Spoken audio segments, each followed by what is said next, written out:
Programme में आपको एक दफ़ा फिर खुशामदीद कहेंगे ब्रेक पे जाने से पहले। और प्रोग्राम के आगाज़ में बात हुई तालीम के हवाले से। ख़ानदगी का आलमी दिन मनाया जा रहा है।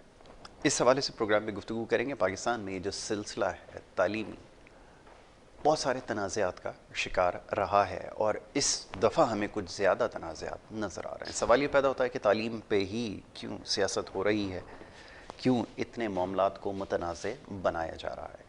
और जहाँ मैंने कुछ देर पहले अर्ज़ की, अगर आप सुनने से महरूम रहे तो मैं एक दफ़ा फिर दोहरा देता हूँ कि लगभग 2.5 करोड़ से ज़्यादा बच्चे पहले स्कूलों से बाहर थे। कोरोना वायरस से पहले की जो सूरत हाल थी, अब मज़ीद 20 से 25 लाख कहा यह जा रहा है।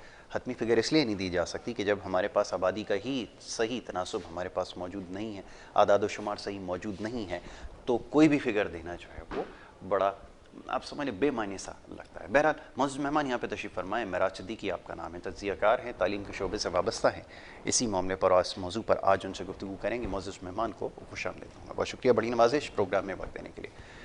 मेरे साथ फरमाइएगा कि आज ख़ानदगी का दिन मनाया जा रहा है पाकिस्तान जैसे मुल्क में, जहाँ पहले ही हालात बहुत ज़्यादा मसाइब का शिकार हैं, मुश्किलात का शिकार हैं। तालीमी साल को जारी रखना हुकूमत के लिए एक बहुत बड़ा चैलेंज बना है, जिसकी वजह से चाहे कोई भी हुकूमत हो, खुलकर ये चीज़ सामने आई कि उनमें अहलियत नहीं है कि वो ख़ानदगी की शरह को बढ़ाने के लिए खातिर-ख़्वाह इक़दाम कर सकें, क्योंकि पॉलिसीज़ में संजीदगी नज़र नहीं आई, पॉलिसी मेकिंग में। तो एक बहुत बड़ा अलमिया पाकिस्तान जैसे मुल्क के लिए। मैं चाहूँगा इसके ऊपर ज़रा गुफ्तगू की जाए। आपके सत्ता पर किस कदर मुतमईन नज़र आ रहे हैं, और अगर नहीं हैं तो इसकी क्या वजह है, फरमाइए। एक्चुअली पाकिस्तान के अंदर जो कानूनी तौर पर जो लिटरेसी रेट के हवाले से बात होती है कि which one person the write name and address you call the literate person. Exactly. So 2016 to 17 जो हमारा लिटरेसी रेट पाकिस्तान का था वो 60% था। यस। सो उसके बाद जो 17 और 18 जो लिटरेसी रेट है वो 3% सिंध का गिर गया, यानी 57%। उसके बाद तो हम कवर्ड को फेस कर रहे हैं, तकरीबन मोर देन 18 मंथ हम इस पे करते हैं वर्किंग। 25A के तहत एक एक्ट है हमारा जिसमें this is a responsibility of the government of Pakistan और गवर्नमेंट ऑफ जो भी 18वीं तरमीम के तहत जो भी सिंध गवर्नमेंट है, उसकी ये जिम्मेदारी है कि वो 5 साल से लेकर के 16 साल के बच्चों को तालीम दे जी। यकीनन ये जो आइनी हक था पाकिस्तान के बच्चों का, पाकिस्तान की आवाम का, यूथ का, जब हुकूमत पाकिस्तान या सूबाई हुकूमत ने अपनी ज़िम्मेदारी और आइनी ज़िम्मेदारी पूरी नहीं की, तो इस ज़िम्मेदारी के पूरा करने के लिए हमारे प्राइवेट और निजी इदारे बने। अगर ये गैप ना होता तो निजी इदारों की ज़रूरत भी नहीं पेश आती। बिल्कुल ठीक है। यकीनन तकरीबन कोई 2 लाख से ज़ायद निजी इदारे हैं जहाँ 20 लाख से ज़ायद असातिज़ा हैं। यकीनन हुकूमत के वफाकी या हुकूमत सिंध के कुछ तरजीहात में तालीम नहीं है। अगर तरजीहात में तालीम होती तो कोविड में निजी इदारों को, असातिज़ा को, जहाँ पर बेरोज़गारी ज़्यादा हो, जहाँ लिटरेसी रेट कम हो, वहाँ यकीनन हुकूमत की तरजीहात में अगर तालीम होता तो यकीनन तालीम के लिए कुछ हिकमत अमली करते वो। ऐसे ही हुकूमत के पास जो लिटरेसी रेट के हवाले से अब तक कोई आदाद शुमार, फैक्ट एंड फिगर नहीं, जैसे आपने बताया कि जब ये कोविड था और कोविड आने से पहले ही तकरीबन 2.5 करोड़ तुलबा व तालबात आउट ऑफ स्कूल्स थे जो पढ़ते ही नहीं थे, जो स्कूल ही नहीं जाते थे, और हुकूमत के पास कोई ऐसे जराए नहीं थे इन्हें कलेक्ट करें। लेकिन इस दरमियान जब से ये कोविड-19 स्टार्ट हुआ है तो तकरीबन 2 करोड़ तुलबा व तालबात स्कूल खुलने के बाद वापस नहीं आए जी। इसकी आदाद शुमार, क्योंकि तकरीबन आप निजी इदारे जो प्राइवेट स्कूल्स हैं, जैसे कराची के अंदर जो हैं वो 13,946 इदारे हैं स्कूल्स की बात की शक्ल में, बिल्कुल, और 49,000 पूरे सिंध में है।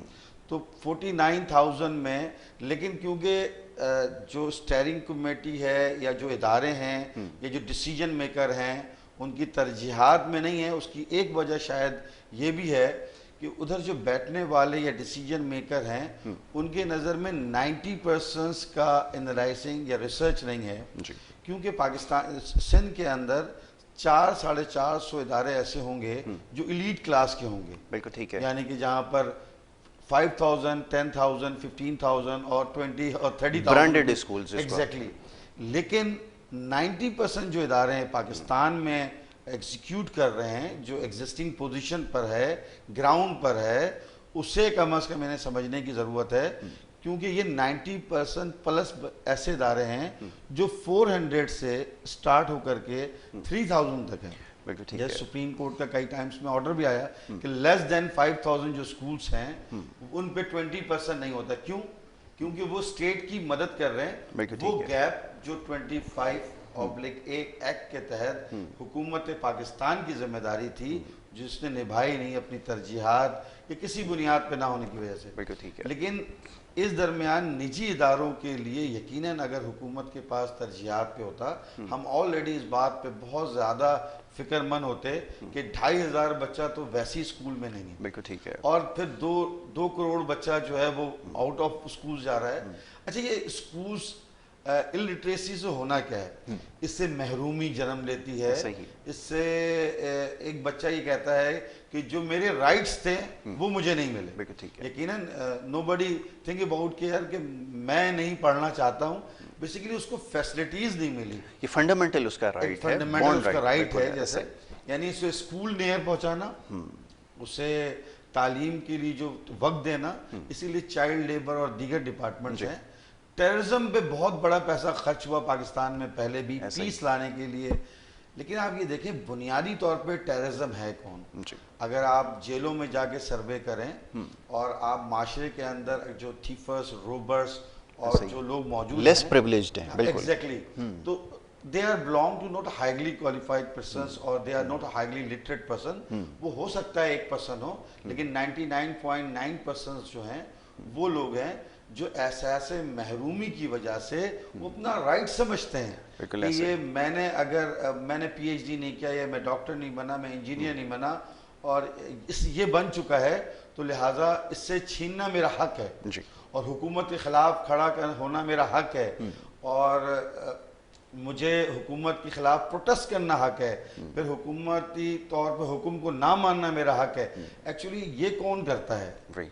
जब इलिटरेसी आपकी बढ़ती है, पूरी दुनिया में वो इदारे, वो ममालिक जो अपनी लिटरेसी रेट पे काम कर रहे हैं, अपनी तरजीहात में उनके अंदर ये है, बजट पर है, तो यकीनन वो इदारे स्टेबल हो रहे हैं। यकीनन पाकिस्तान एक तरक्की पजीर मुल्कों में शुमार होता है, तरक्की याफ्ता नहीं है, लेकिन तरक्की याफ्ता जब बनेगा बेस उसका लिटरेट होगा। जैसे आपने बहुत प्यारी बात की, जब तक फैक्ट एंड फिगर नहीं होगा तो सरबराह के बाद जैसे सपोज दैट हमें यही ना पता हो कि किसी सूबे के अंदर कितने डॉक्टर्स हैं, कितने इंजीनियर्स हैं, कितने इलिटरेट्स हैं, कितने स्किल्सफुल लोग हैं। जब हम अनअवेयर होंगे तो how can we adjust, how can we maintain, how can we provide, how can we build the education. Exactly, कोई चीज एस्टैब्लिश नहीं हो सकती। We need to know about for the fact and figure. बड़ी आपने important बात की है, क्योंकि ये समझ लेना ज़रूरी है कि जब तक इस चीज़ का तयन नहीं हो सकेगा, जैसे अभी महराज सिद्दीकी साहब फरमा रहे थे कि आपकी आबादी कितनी है, तो उसके तनासब को समझना ज़रूरी है, फिर उनके मसाइल को समझना ज़रूरी है, क्योंकि मसाइल हल करना हमारी तरजीहात में हुकूमतों के कभी भी शामिल नहीं रहा। लेकिन ये जो खानदगी का मसला है, अभी जैसे महराज साहब ने जिसका तस्करा किया, वो ये कि ये जितनी भी माशरती बीमारियाँ और बुराइयाँ आपको नज़र आती हैं, इसकी बुनियादी वजह यह है क्योंकि तालीम आपकी जो है वो सबसे कम तरजीहात में शामिल रहा है।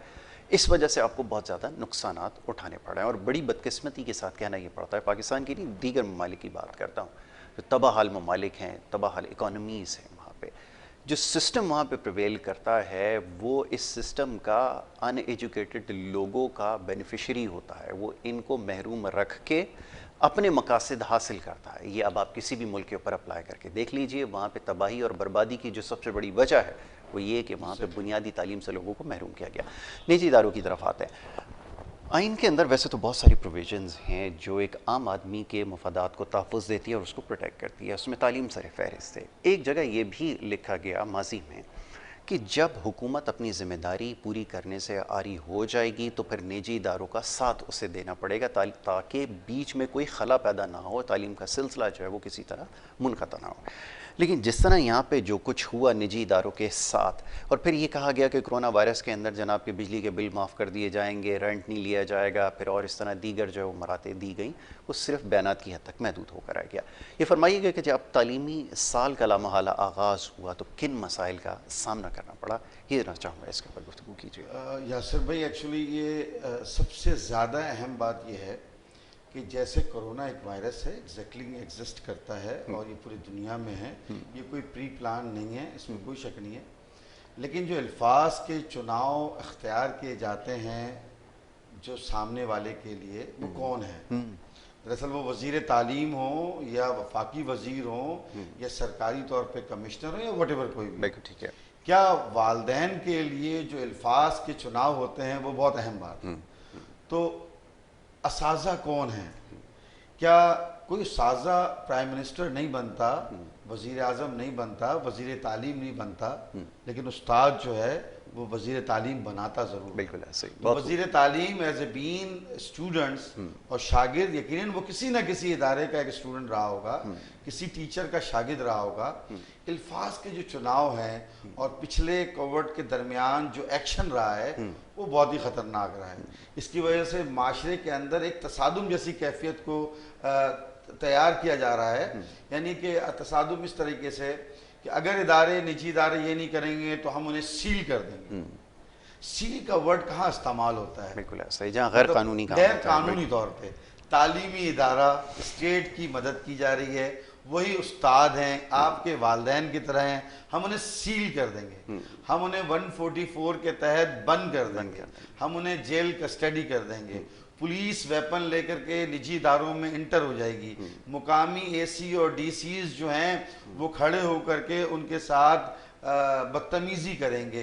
ये तमाम की तमाम चीज़ें माशरे की बिगाड़ का एक जरिया बनती हैं। यकीनन बच्चे क्या सीखते हैं, नस्लें क्या सीखती हैं, किरदार को देती हैं। किरदार अगर ये हो कि ये उस्ताद की क्या वैल्यू है, इसे तो कोई भी एक वर्दी वाला और एक जो 17 ग्रेड का कोई एसी या एक मिनिस्टर आकर के जिसकी क्वालिफिकेशन इल्म के लिहाज से बहुत डिफरेंस है, वो ग्रेजुएट है, वो पीएचडी है, वो सारी जिंदगी बच्चों को तालीम व तरबियत दे रहा है, वो सारी जिंदगी उस तालीम व तरबियत ले करके खिदमत कर रहा है, लेकिन उसके अल्फाज का चुनाव बहुत ख़तरनाक हुआ, जिसकी वजह से बच्चों में, उस्ताज़ा में और वालदैन में, कराची नहीं पूरे पाकिस्तान में एक तसादुम जैसी कैफियत हुई।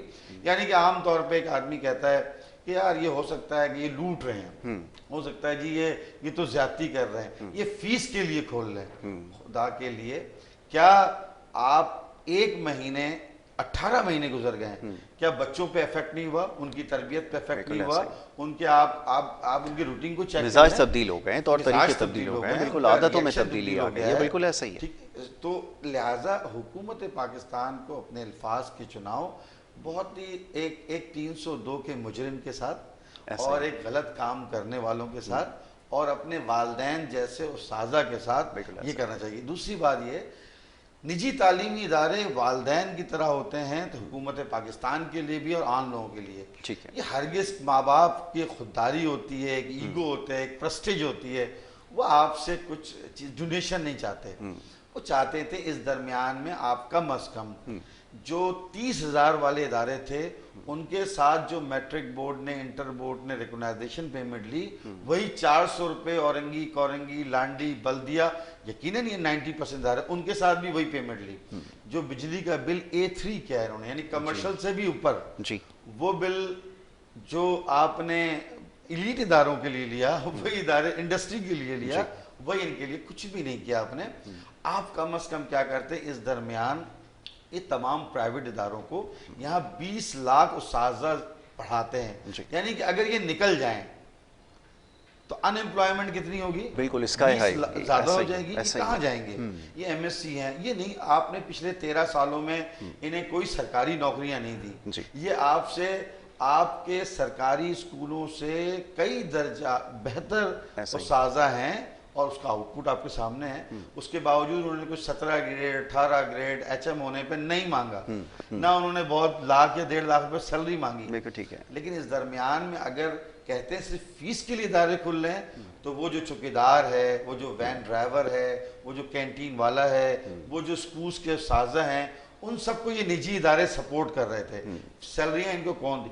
इस दरमियान अगर हुकूमत ये करती कि बगैर किसी इंटरेस्ट के इन्हें एक लोन प्रोवाइड करते, इनकी रजिस्ट्रेशन रिकॉग्नाइजेशन के बेस पर, और वो ये अदायगी कर देते हालात पे, तो ये पीस होता। ये तबका रोडों पे नहीं आएगा, ये तबका प्रोटेस्ट नहीं करेगा, ये तबका आपके खिलाफ नारे नहीं करेगा। उसकी वजह क्या है? ये तबका मुहब्बे वतन पाकिस्तानी बनाता है। तो ये जरूरी है कि निजी इदारों के लिए सॉफ्ट कॉर्नर जब होगा, जब उनके स्टेक्स बैठे होंगे वहां पर, कहां पर? जहां इनकी डिसीजन मीटिंग्स होती है। बिल्कुल ठीक है। ये स्टेक होल्डर वाली बात बड़ी इंपॉर्टेंट है कि इनको फैसला साजी के अमल में शामिल किया जाए, लेकिन ऐसा हमारी तारीख में नहीं नज़र आता। यकीनन कहीं ना कहीं कहा ज़रूर जाता है कि स्टेक होल्डर्स को शामिल किया जाता है, मुशावरत का हिस्सा बनाया जाता है, लेकिन हकीकत क्या है वो अभी इसके ऊपर गुफ्तगू करते हैं। एक छोटी सी ब्रेक के लिए कहा जा रहा है, एक ब्रेक लेते हैं, ब्रेक के बाद वापस आएंगे, गुफ्तगू जारी रखेंगे। आप देखते रहिए गुड मॉर्निंग कराची।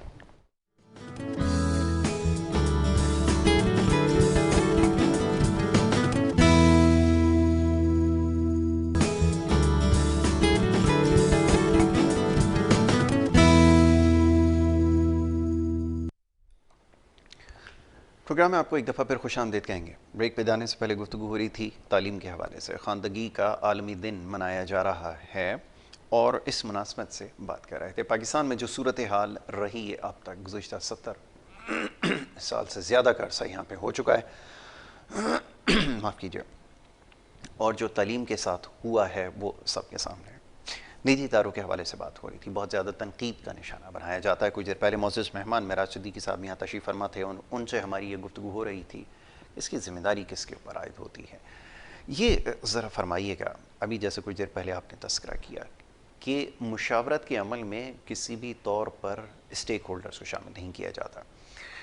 अब एक बड़ी अजीब सी बात है, समझना लोगों के लिए बड़ा मुश्किल होता है। यहाँ पे भी निजी इदारों के अंदर कई कमेटीज़, कई ऐसी तंजीम बन चुकी हैं कि लोग शायद सही तरह पे से नहीं समझ पाते कि सही तौर पर कौन नुमाइंदगी कर रहा है निजी इदारों की। क्योंकि जब मुशावरत की बात होती है तो हुकूमत के पास ये जवाब होता है कि हमने इस अमल में स्टेक होल्डर्स को शामिल किया है, क्योंकि चंद एक शायद बड़े स्कूल्स के या ब्रांड्स जिनको हम कहते हैं जो बन चुके हैं, उनके जो लोग हैं उनको शामिल कर लिया जाता है। क्या ऐसा ही है वाक़तन? इस चीज़ का सामना है? फरमाइए। अच्छा, आम मफहूम में या आम तौर पे ये बात की जाती है कि इतनी सारी ऑर्गेनाइजेशन बनी हुई हैं, प्राइवेट स्कूल्स बने हुए हैं। देखें, ये मुमकिन है किसी सूबे का सीएम रूट लेवल पे तमाम के तमाम डिस्ट्रिक्ट और पीएस को डील कर सकता है, ये मुमकिन नहीं है। जमहूरियत इसी को कहते हैं, ठीक है, कि अगर 49,000 स्कूल्स हैं तो यकीनन एक ऑर्गेनाइजेशन 2,000, 3,000, 4,000, 5,000 स्कूल को एसोसिएट कर सकता है, उनके मसाइल को हल कर सकता है। ठीक है। इसी तरीके से टोटल जो सिंध के अंदर ऑर्गेनाइजेशन प्राइवेट स्कूल सेटअप है वो 23 है टोटल। 23 में सिर्फ और सिर्फ 4 लोगों को स्टीयरिंग कमेटी में मेंबर बनाया गया है। ऑलरेडी जो जहां पर आप 49,000 स्कूल्स, या कराची की बात कर लेते हैं, 13,900 स्कूल्स हों, वहाँ 4 लोग जो नुमाइंदगी कर रहे होंगे, क्या वो डिफेंस की कर रहे हैं, क्या वो गुलशन की कर रहे हैं, लेकिन एक भी नुमाइंदा आपके कोरिंगी से नहीं है, एक भी नुमाइंदा आपका सुरजानी से नहीं होगा, एक भी नुमाइंदा आपका लियारी से नहीं होगा, एक भी नुमाइंदा आपका बल्दिया से नहीं होगा, एक भी नुमाइंदा आपका औरंगी से नहीं होगा, एक भी नुमाइंदा आपका मंगोपीर से नहीं होगा, जबकि इन टाउनों के अंदर 1000 स्कूल से ज्यादा हैं। ये वही टाउन है जो स्टेट की मदद कर रहे हैं। इनकी नुमाइंदगी तो आपके पास है नहीं, फैक्ट एंड फिगर है नहीं, मसाइल पता नहीं है, तो यकीनन वहां पर आप गलत डिसीजन लेंगे। जहां पर आप 49,000 स्कूल से 4 लोगों को बुला करके मुशावरत कर रहे हैं, उनके पास जो फैक्ट एंड फिगर ये है कि वो जो स्कूल्स हैं, जो मुताल्लिका लोग हैं, उनके स्कूल्स बिल्कुल वो हमारे दोस्त हैं, हमारे भाई होंगे, वो निजी इदारे के लोग होंगे, लेकिन उनकी सैलरी जो है, उनकी जो फीस स्ट्रक्चर है वो लीड क्लास का है। 15-20 हज़ार रुपये एडमिशन, उनके 3 से 4-5 5 लाख रुपए हैं। लेकिन 90% इदारे जो हैं प्राइवेट सेक्टर्स के, वो लो फीसेस के लोग हैं। ठीक है। गवर्नमेंट को चाहिए कि अपने अपने अपने मीटिंग्स में इन्हें ज़रूर मेंबर दे, ताकि आपको ग्राउंड रियलिटी का पता लगे। बिल्कुल ठीक है। और अगर ये नहीं करेंगे तो यकीनन जो फैसले होंगे आपके वो किस बुनियाद पर हैं। बिल्कुल ठीक जब आपके अस्पताल के अंदर सीट्स नहीं रहती हैं, बेड्स नहीं रहते हैं, तो आप इस चीज़ का खौफ होता है कि एक शख्स किसी गवर्नमेंट या प्राइवेट हॉस्पिटल के बाहर मर जाएगा, तो वो जो पैनिक क्रिएट होगा और जो हुकूमत के खिलाफ जो प्रोटेस्ट होगा, बस जैसे ही आपको ये पहले आदाद शुमार के लिहाज से कि हुकूमत हेल्थ डिपार्टमेंट ये बता दे कि जनाब क्या हमारे पास बेड है, नहीं है बेड, इमरजेंसी में बेड है, नहीं है, तो लिहाजा लॉकडाउन स्टार्ट कर दीजिए। ठीक, ये तो अल्लाह का बड़ा एहसान है कि पाकिस्तान दुनिया के तीसरे नंबर पर है जो कोरोना की हिफाजत में बेहतरी ला चुका है। बिल्कुल ठीक है। लेकिन अगर आप रियल ग्राउंड में चेक करें तो कोई स्ट्रेटेजी नहीं है, कोई एसओपी नहीं है, कोई हिकमत अमली नहीं है। बिल्कुल ठीक ये है। अल्लाह पाक की मदद है, बेशक उसकी रहमत की वजह से मुमकिन हुआ है। आपने बिल्कुल दुरुस्त फरमाया कि इसमें ना कोई हमारी सच कोई हिकमत अमली थी, ना कोई हमारी पॉलिसी नज़र आई। हमारे पास सिर्फ ले दे के एक फ़ैसला लॉकडाउन की हमने जो है वो रास्ता इख्तियार किया, जो कि इंतहाई मुश्किल फ़ैसला था, और हालात जब इंतहाई नागुज़ीर हो गए तब ये फ़ैसला किया गया। बाकी किस तरह काबू हुआ है ये अल्लाह बेहतर जानता है। कोरोना वायरस की वजह से अब तक जो हुआ है वो सबके सामने। तालीमी इदारों को सबसे ज़्यादा नुकसान हुआ है, ये बात तय है। सबसे ज़्यादा SOPs पर अमल दरामद करवाने पर जिसका सबसे ज़्यादा ज़ोर रहा हुकूमतों का, वो तालीमी इदारे रहे। बड़ी गैर मामूली बात है कि इस सारे अरसे में शॉपिंग सेंटर्स खुले रहे, खेल के मैदान, पार्क्स, जिस जगह का आप नाम लीजिए वहाँ पे लोगों का जम गफ़ीर नज़र आया। बल्कि आप ये कहिए कि जो सबसे ज़्यादा नुकसान हुआ वो ये जो आवाम जो जलसे और जुलूस निकाले गए, जो इलेक्शन की कैंपेन चलाई गई, उसमें सबसे ज़्यादा नुकसान हुआ। लेकिन किसी किस्म की कोई वहाँ पे लॉकडाउन या किसी किस्म की SOPs की बात नहीं हुई। वो ले दे के जो टांग टूटी वो सिर्फ वो तालीमी इदारों के ऊपर आकर वो जो है सब हुआ। वहाँ पे असातिज़ा के लिए भी ज़रूरी, सब के लिए ज़रूरी, चौकीदार तक के लिए ज़रूरी, वैन ड्राइवर के लिए ज़रूरी। अब मामला एक कदम और आगे बढ़ चुका है, और वो ये कि अब जो छोटे उम्र के बच्चे हैं, 15-16 साल से कम उम्र के बच्चे हैं, उनकी वैक्सीनेशन की बात हो रही है। अब ये एक नई बहस चल निकली है कि यहाँ पर जो लोग बालिग हैं, जो समझ रखते हैं, जिनकी उम्र 20 साल से ज़्यादा हैं, उनको समझाना बड़ा मुश्किल हो रहा है कि वैक्सीनेशन की अहमियत क्या है। लेकिन अब ये माइनर्स की तरफ आने की कोशिश करते हैं, और छोटे बच्चों की अगर बात करते हैं तो ये थोड़ा सा क्रिटिकल हो जाएगा, क्योंकि ये अभी पूरी दुनिया में क्योंकि ये एक्सपेरिमेंट नहीं किया गया, लेकिन यहाँ पे ये तजर्बा करके देखा जाएगा। ये ज़रा फरमाइएगा कि जो निजी तालीम इदारे हैं, कंडीशन ये लगाई जा रही है, देखिए छोटे पहली बच्चों को कंडीशन उन्होंने लगाई कि आप तमाम स्कूल्स के असातिज़ा जो हैं वो 31 अगस्त तक वैक्सीनेटेड हो जाए। ठीक है। अल्हम्दुलिल्लाह पूरे पाकिस्तान के 90% इदारे वैक्सीनेटेड हैं। बिल्कुल 10% इसलिए कह रहा हूँ फ्लक्चुएशंस होती है, कुछ लोग आते हैं जाते हैं ये किसी हवाले से, लेकिन ये भी एक बहुत ज़्यादा रेशियो है। अच्छा, उसके बाद आपने खोलने की मेहरबानी की, फिर आपने लाहौर में बंद कर दिया है। अच्छा देखिए, यूनिसेफ और जो WHO की जो वो क्या चाह रहा है, वो टोटल यूनिसेफ इस पे काम कर रहा है कि हमें लॉसेस ऑफ एजुकेशन क्या हो रहा है और कैसे हम उसे मेंटेन कर सकते हैं।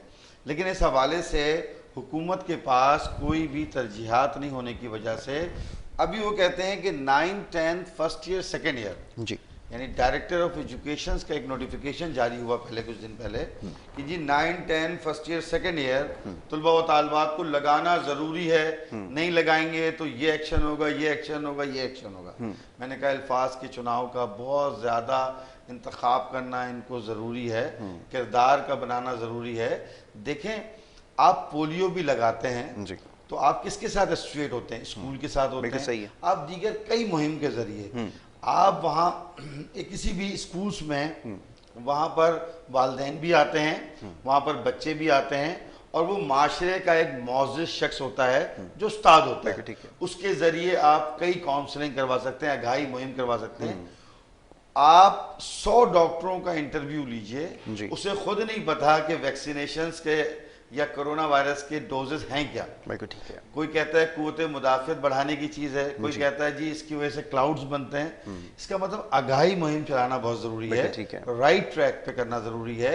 एक्चुअल देखें, आप एक महंगी चीज़ मेड्रोना 40,000 में लोगों ने लगाया, वही चीज़ आपको मुफ्त लग रही है, आप नहीं ले रहे हैं। बिल्कुल ठीक है। Why it's mean you are not communicate. Message का क्या है, कम्युनिकेशन का क्या है कि जो मैसेज सेंडर बनाता है वो रिसीवर के लिहाज से उसको क्रिएट करता है। ठीक है। For example I am travelling my any van, तो मैं उससे कहूंगा कि please come here, what's far from the fare from north Najibabad to defence, तो वो मुझे कहेगा, कोई भी भाई होगा, कंडक्टर होगा, मुझे कहेगा सर मुझे सही बताएं। सो कम्युनिकेशन का स्किल्स बहुत हमारा बड़ा वीक है, हुकूमती वीक भी है, डॉक्टरों का भी वीक है।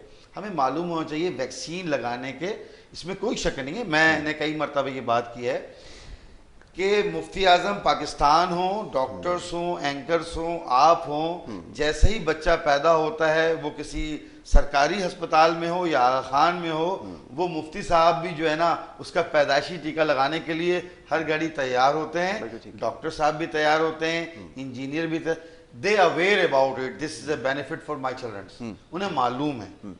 अब क्यों डर रहे हैं कि यार ये ऐसा ना हो कि क्लाउड्स बन जाए, चीजें बन जाए। देखिए बच्चों पे तो कोई रिस्क नहीं लेगा जब तक आप सही कम्युनिकेट नहीं करेंगे। बिल्कुल ठीक है। और यूनिसेफ और WHO का कोई ऐसा ऑर्डर नहीं है, 9 के जो बच्चे होते हैं उनकी एज 12 ईयर से स्टार्ट होती है जी।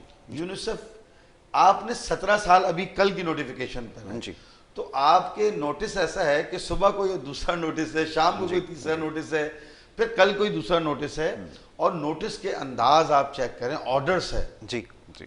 ऑर्डर्स किसको देते हैं, रैंडम किसको कहते हैं, रिस्पेक्ट किसको कहते हैं, इंग्लिश में यकीनन यू सबके लिए है, बिल्कुल ठीक है, लेकिन हम कौमी जुबान हमारी उर्दू है, हम कराची में रहते भी हैं, ठीक है, तो इसमें आप भी है, तुम भी है, तू भी है, तू भी है, बिल्कुल सही। तो ये इंतखाब करना हमें करना होगा कि किसके लिए कौन से लफ्ज़ का इस्तेमाल किया जाए। तो इनको आगाही मुहिम चलाना चाहिए, निजी इदारों के साथ, स्कूल के साथ चलाएं। हम निजी इदारे बहुत बेहतरीन अंदाज में करेंगे, लेकिन वो ये ना कहें कि अगर ये नहीं करेंगे तो हम यूं कर देंगे, कंडीशन ना लगाएं, कंडीशन लगाएं, उनसे कहें हमारे साथ आप एसोसिएट हो, इंशाअल्लाह ताला 100% रिजल्ट आने की उम्मीद होगी। बिल्कुल ठीक है, ये आपने बिल्कुल ठीक कहा कि ज़रूरी है कि अल्फाज का चुनाव बहुत मोहतात होकर किया जाए, लेकिन बड़ी बदकिस्मती है कि जो निसाब हमने पढ़ा है उसमें ये सारी चीज़ें शामिल नहीं है। दरख्वास्त जो हम एक छुट्टी की लिखते हैं वो आज तक आई बैक टू स्टेट दैट से स्टार्ट होती है। अब इससे आप अंदाज़ा लगा लीजिए जब अंग्रेज़ सरकार यहाँ पर थी तो उस वक्त वो, क्योंकि हम सारे मातहत उनके थे, तो वो ये चाहते थे कि उनसे जब दरख्वास्त की जाए तो इस तरह अल्फाजों का इस्तेमाल किया जाए। मेरे लिए एक तवील बहस है, इसके ऊपर आगे चल के ज़रूर बात करेंगे उस निसाब से हमने क्यों पीछा नहीं छुड़वाया और उसमें क्यों बेहतरी नहीं ला सके। दानिस्ता तौर पे ये सारी गलतियाँ हमसे होती रहीं और हमें सुधारने का मौका मिला, लेकिन जैसे खादिम ने अर्ज़ किया क्योंकि तरजीहात में कभी भी शामिल नहीं रहा कि तालीमी सिलसिले को बेहतर बनाया जाए या खानदगी के ऊपर काम किया जाए। तीसरी दुनिया के जो ममालिक हैं उनका अलमिया यही है कि जितने भी इस वक्त चैलेंजेस से नबर्द आसमां हैं बशमूल मौशी चैलेंजेस, उसकी बुनियाद यही है कि हम तालीम से महरूम रहे हैं। और बहरहाल इस वक्त भी अफसोस के साथ कहना ये पड़ता है कि कोई ख़ास संजीदा कोशिश जो है वो नज़र नहीं आती। आखिर में ज़रा इस हवाले से बात हो जाए कि एक यकसा तालीमी निसाब के हवाले से एक बहस का आगाज़ हुआ और वो बहस महदूद होकर चंद लोगों तक रह गई। नतीजा ये निकला कि एक फ़ैसला किया गया कि 3 सूबों के अंदर एक यकसा तालीमी निज़ाम का सिलसिला जो राइज किया जाएगा। फिर यहाँ पर इख्तिलाफ़ात आपको पता है कि हर मामला पे सामने आते हैं, तालीम के ऊपर भी ये सामने आए। सूबा सिंध से गुरेज़ा रहा है कि वो जो राइज निज़ाम है उसका हिस्सा बने या वो तालीमी सिलसिला जो 3 सूबों में राइज है वो यहाँ पर उसको अप्लाई कर सके। फरमाइएगा कि इसका नतीजा क्या निकलता हुआ नज़र आ रहा है, क्योंकि इसमें अभी बहुत सारी ऐसी चीज़ें हैं जिसको दुरुस्त करने की ज़रूरत है, इसमें बहुत सारी नक़ाइस मौजूद हैं। देखिए सिंगल नेशनल करिकुलम जो है वो यकीनन एक बहुत खूबसूरत चीज़ लॉन्चिंग है, इसमें कोई दो राय नहीं है। इसमें इस्लाहात की तो हर चीज़ में ज़रूरत होती है, बेहतरी की तो गुंजाइश है, बिल्कुल है, हर जगह रहती है, लेकिन आप अगर सिंगल नेशनल करिकुलम जो है ये एक कौम बनाने के लिए किसी कौम की ज़रूरत होती है और कौमी इनकलाबी पोजीशन और पूरी दुनिया में हुकूमत करने वाले लोग होते हैं। देखिए इसमें जो हुकूमत पाकिस्तान के एक बेहतरीन एक अमल है कि सबसे पहले उन्होंने क्या किया है, मैं इसको थोड़ा सा बहुत लंबा टॉपिक है बिल्कुल, लेकिन मैं इसको मुख्तसरन क्योंकि आज दिन ऐसा इसलिए इसको छेड़ना ज़रूरी था मौजू पर कि कुरान को तर्जुमे से पढ़ाया जाए मैट्रिक तक। बहुत खूबसूरत है। अच्छी बात। आज आप 90% लोग जिन्होंने पीएचडी किया हुआ है, डॉक्टरेट हैं, उन्हें कुरान पढ़ना नहीं आता। Why what's the problem? Because हम एक साथ यहाँ लग जाते हैं 16, 17, 18 साल, तो मदारिस का गैप था एक। तो स्कूल के अंदर तर्जुमे के साथ कुरान पढ़ाया जाए, एक अमल। ठीक है। दूसरा ये था कि नबी करीम सल्लल्लाहु अलैहि वसल्लम की सीरत यानी कि मक्की और मदनी बताई जाए बच्चों को। ठीक है। किरदार की तो बहुत शिद्दत से जरूरत है, और नबी करीम सल्लल्लाहु अलैहि वसल्लम के किरदार को सामने रखना बहुत ही। और 21वीं सदी के लिहाज से 21 तकरीबन जो है वो स्किल्स यानी सॉफ्ट स्किल्स बच्चों के अंदर आए। जैसे आप या मैं बैठे में हम अपने दुनिया के अंदर जहां पर अपने आप को मनवाते हैं वो हम डिग्रियों से नहीं मनवाते, हम अपने स्किल से मनवाते हैं। जैसे लिखना एक स्किल से, बोलना एक स्किल से, ठीक है। इसी तरीके से, लेकिन अब इसमें इस्लाहात की क्या जरूरत है? सोशल स्टडीज एक बच्चा जो है हुकूमत पाकिस्तान या सूबाई हुकूमत या वफाकी हुकूमत के पास जो है वो play group, Montessori, nursery, KG1 और KG2 जैसे कोई क्लास नहीं है उनके एनरोलमेंट। 4 साल, इसका मतलब क्लास 1, 2, 3, 4 है। ये कहते हैं 3 से आप सोशल स्टडीज उर्दू में पढ़ाएं, वफाक की पढ़ाएं। देखिए हर सूबे का, मैं कहता हूं आप सिविल नाफरमानी पे किसी को भी ना खड़ा करें। जैसे हुकूमत सिंध ने सिविल नाफरमानी पे स्कूल्स वालों को खड़ा किया हुआ है, मदारिस भी तो खुले हुए हैं ना, स्कूल्स भी खुल सकते हैं, ऐसा ही है, लेकिन नहीं करते। मतलब आप कोई तो, लिहाजा अगर हर सूबे के लिहाज से सोशल स्टडीज को लाया जाए, अगर 24 चैप्टर्स हैं तो 12 चैप्टर सूबे के रख दिए जाएं और 12 चैप्टर उधर कर दिए जाएं। तो ये मुमकिन नहीं है कि चारों सूबों में एक ही सोशल स्टडी लगे, ऐसा ही। अगर ऐसा होगा तो ये तकरीबन 80 चैप्टर लगेंगे। अच्छा, ये कता कलामी की माजरा चाहूँगा, क्योंकि जो सोशल साइंसेज है ये एक बहुत इंपॉर्टेंट टॉपिक है, और ये जो कुछ हो रहा है हमारी सोसाइटी में, अच्छे खासे आपको शक्ल से माजरत के साथ पढ़े लिखे लोग नज़र आएंगे, लेकिन जिस किस्म की हरकतें ये सड़कों पे कर रहे हैं उसकी वजह यही है कि ये इन तमाम चीज़ों से नाबलद है। और ये जो सोशल साइंसेज है अगर सही तौर पर पढ़ाई जाए, अगर इसमें वफाक और सूबों की ये जो खिदमात रही हैं, वैसे तो कोई ऐसा काम नहीं है जिसको उजागर करने की ज़रूरत यहाँ पेश आए, लेकिन बहरहाल उसमें सबसे ज़्यादा जो ज़रूरी चीज़ है वो इसके अंदर कोर्स में शामिल ही नहीं है। तो ये एक बहुत बड़ा अलमिया है कि पहले इसकी तो तस्दीक कर ली जाए कि ये जो सोशल साइंसेज है ये एक्चुअली है क्या।